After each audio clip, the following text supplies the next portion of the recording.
Good morning friends, welcome back to our channel Aranyak. आज के दुर्गापुजोर महा अष्टमी, ताई आमरा सपरिवारे एकदम सकाल सकाल रेडी हये चले गेलाम पाड़ार प्যান্ডেলে महा अष्टमीर अंजलि दिते। तारपर चले गेलाम अभिज्ञार बाड़ीते सन्धि पुजो देखते। आमादेर पौঁছানোর আগেই প্রায় অনেকেই চলে এসেছিল। তা আমরা সবাই মিলে একসাথে সন্ধি পুজো দেখলাম এবং বাইরে বেরিয়ে সবাই সবার সাথে অনেক অনেক অনেক ফটো তুলে নিলাম, কারণ আজকের পর আবার পুজোয় আর দেখা হবে কিনা কেউ জানি না। অষ্টমীর সকালটা খুব সুন্দর করে কাটিয়ে এবার বাড়ি ফিরে এলাম, কারণ বিকেলে আবার আমাদের নর্থ কলকাতায় প্যান্ডেল হপিংয়ে বেরোতে হবে। আজকের আমাদের ঘোরার সঙ্গে ছিল মধু, অরুণাভ, দেবলীনাদি এবং তার হাজবেন্ড, যাদের সঙ্গে আজই আমাদের প্রথম দেখা হলো। প্রথমেই চলে গেলাম শোভাবাজার রাজবাড়িতে। এবার রাজবাড়ির পুজো 269তম বর্ষ। উত্তর কলকাতায় প্রচলিত আছে যে মা দুর্গা নাকি সারা রাত জেগে নাচ দেখেন এই শোভাবাজার রাজবাড়িতে। প্রত্যেক বছরের মতো এবারও এই রাজবাড়ির একই রকম আমেজ আর অসংখ্য মানুষের ভিড়। এখান থেকে বেরিয়ে চলে গেলাম আইরিটোলার দিকে, কিন্তু তার আগে আরেকটা প্যান্ডেল দেখে নিলাম, সেটা হচ্ছে শোভাবাজার বটতলা, যার থিম ছিল বয়ান। প্যান্ডেলটা ছোট্টর মধ্যে খুবই আকর্ষণীয় ছিল এবং এখানকার মাতৃমূর্তি ছিল একদম নজরকাড়া।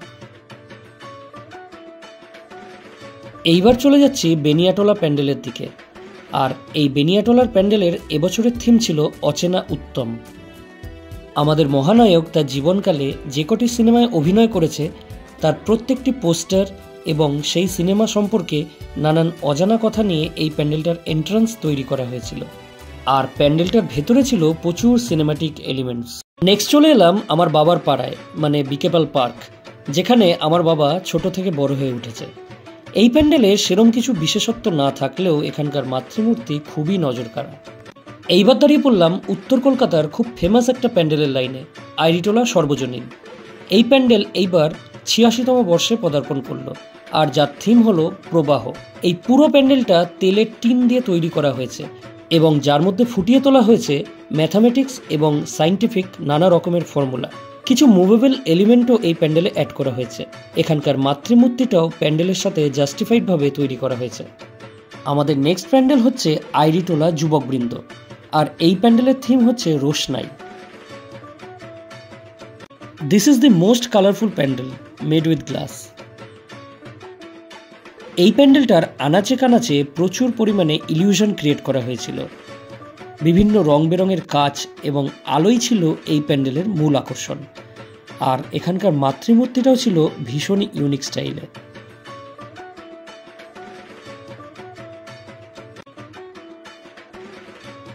এইবার আমরা চলে যাচ্ছি হাতিবাগানের দিকে, আর যেতে যেতেই রাস্তায় চোখে পড়ে গেল আরেকটা প্যান্ডেল, শতদল।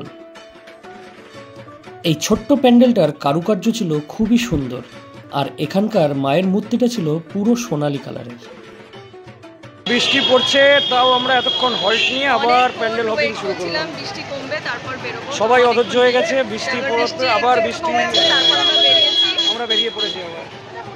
প্রায় 1 ঘন্টা অপেক্ষা করার পর বৃষ্টিতে ভিজে ভিজেই আবার প্যান্ডেল হপিং শুরু করলাম আর চলে গেলাম শিকদার বাগানে।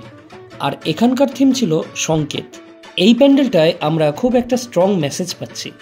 কিছু শুভ বা অশুভ হওয়ার আগে আমরা যেগুলোর দ্বারা কিছু সংকেত পেয়ে থাকি, সেই সমস্ত উপকরণকে কাজে লাগিয়েই এই প্যান্ডেলটা তৈরি করা হয়েছিল। এইবার চলে যাচ্ছি দর্জিপাড়া সর্বজনীন প্যান্ডেলের দিকে। এই প্যান্ডেলের থিম হলো রহস্য রোমাঞ্চ, যা সত্যজিৎ রায়ের খুব বিখ্যাত একটা চরিত্র ফেলুদাকে কেন্দ্র করে গড়ে তোলা হয়েছে। প্যান্ডেলের দিকে এগোতে এগোতে আমরা দেখলাম আশেপাশের বাড়িগুলোর দেয়ালে ফেলুদার বলা বিখ্যাত ডায়লগস এবং তার সিনেমার বিশেষ কিছু মুহূর্ত। এইবার মূল প্যান্ডেলে প্রবেশ করার পালা, আর ঢুকতেই কেমন যেন একটা রহস্যের ছোঁয়া পেলাম। প্যান্ডেলটার ভেতরে ঢুকে মনে হচ্ছিল যেন আমরা কোনো মুভির সেটে দাঁড়িয়ে রয়েছি। প্যান্ডেলের চারিদিকে ফেলুদা সমগ্র সমস্ত সিনেমার চরিত্র কার্টুনের আকারে দেখানো হয়েছে।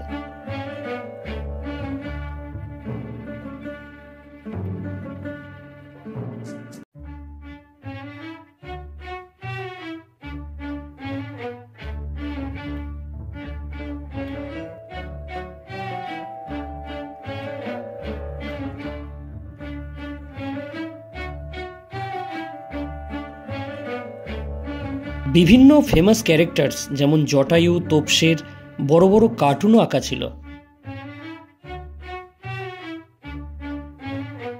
এখানকার মাতৃমূর্তিটাও ছিল খুবই রহস্যময়ী এবং তার সাথে সাথে লাইটেরও এক অভাবনীয় মেলবন্ধন চোখে পড়ে। এই প্যান্ডেলটাতেও কিছু লাইভ পারফরমেন্স হচ্ছিল। ফেলুদা, তোপসে, জটায়ু এদের চরিত্রে কিছু অভিনেতা অভিনয় করে দেখাচ্ছিল। অনেক রাত হয়ে যাওয়ার কারণে আমরা সেটা আনফরচুনেটলি মিস করে গেছি। এবছরে আমার দেখা এটা একটা সেরা প্যান্ডেল, যে প্যান্ডেলে এফর্ট দেওয়ার কোনো ত্রুটি রাখা হয়নি। ঘড়িতে বেজে গেছে রাত 3:30 আর আমরা দাঁড়িয়ে পড়েছি আজকের শেষ প্যান্ডেলের লাইনে, কাশী বসলেন। এই প্যান্ডেলটা আমাদের সকলের প্রিয় লীলা মজুমদারকে ডেডিকেট করে তৈরি করা হয়েছে। সাহিত্যপ্রেমীদের কাছে এই প্যান্ডেলটা যেন স্বর্গের চেয়ে কিছু কম নয়। লীলা মজুমদারের সারা জীবনের সমস্ত সাহিত্য, তার যাবতীয় লেখা এই কার্ডবোর্ডের পাতাগুলির মধ্যে তুলে ধরা হয়েছে এবং আশেপাশের এই বাড়িগুলোকে প্যান্ডেলের একটি অংশ হিসাবেই ধরে নেওয়া হয়েছে, যার প্রত্যেকটি দেয়ালে তার সৃষ্ট কিছু ক্যারেক্টারগুলিকে ড্র করা হয়েছে।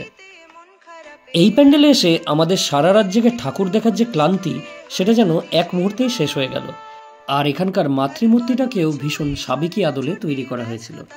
ফেরার পথে এই গলিটার মধ্যে এই সুন্দর লাইটিংটা চোখে পড়ল, আর দূরে দেখা যাচ্ছিল ছোট্ট একটা প্যান্ডেল। তাই সবাইকে দাঁড় করিয়ে রেখে আমি আর মধু চট করে এই প্যান্ডেলটাও ঘুরে নিলাম। এটাই লাস্ট ঠাকুর, এত সুন্দর প্যান্ডেল। ওরা বাইরে দাঁড়িয়ে রয়েছে, আমরা তাও এসছি, এত আমাদের শরীরে energy. Yes, way to home. Thanks for watching this video. দেখা হচ্ছে আবার নবমীর ভিডিওতে।